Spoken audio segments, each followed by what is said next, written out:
Mart on jõudnud Itella pakikoolis esimese iseseisva kodutööni. Tänaseks ülesandeks on iseseisvalt pakkide kokku komplekteerimine.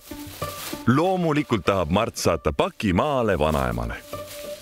Tundub, et Mart on juba esimestest tundidest viilinud ja ei tea, kuidas saata toitu. Kui üldse saata toitu, siis ainult nii, et vedelikud välja ei imbuks. Ja pakend peab olema kindlalt suletud ja pakitud eraldi pakendisse. Aga mis sellest toidust ikka saata? Nagunii jahtub maha. Esimene ülesanne läks Mardil lihtsalt öeldes aia taha. Ehk läheb tal järgmistel katsetel paremini. Mart lõhkus kogemata oma viimasel külaskäigul vanaema juurde ära ühe tema lillevaasi. Ausa mehena ostis Mart talle uue ja tahab selle kiiremas korras vanaemale saata.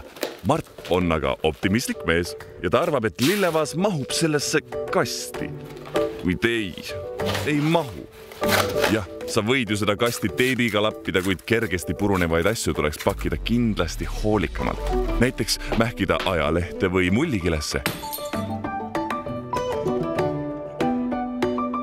Viimaseks ülesandeks on Mart valinud õige suurusega kasti ja saadetav tavaar on väga turvaline. Riided ju ei rikne ega purune kergesti. Marti kastil on küljes vanad triipkoodid, mis tuleks kindlasti eemaldada, sest need võivad ajada kompuutri segadusse ja pakk ei pruugi õigesse kohta kohale jõuda. Tundub, et Mardil läheb pakikooli lõpueksamil küll raskeks. Mart peab natukene veel harjutama. Ole sina tublim, ära sina ole nagu Mart.